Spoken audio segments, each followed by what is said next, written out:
This is Edinburgh, a city which has layer upon layer of history, all of which you can pretty much see from Carlton Hill, where I'm standing right now.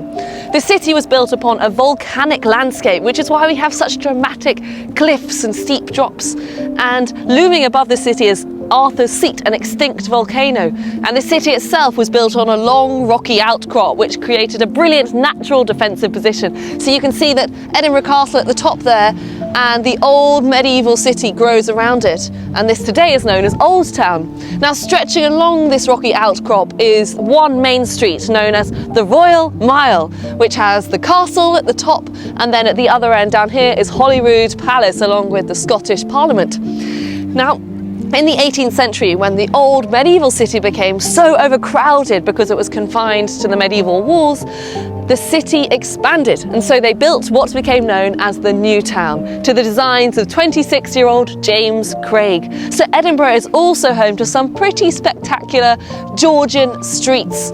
And as you're walking around these streets, you get these magnificent views of the countryside around the city. There are the Pentland Hills in the distance there, and there's also the Firth of Forth with the Forth Bridge, which itself was a milestone in the development of railway civil engineering. So there's a lot of history here, and it's inspired many visitors and writers over the years. Queen Victoria wrote that the view of Edinburgh is quite enchanting.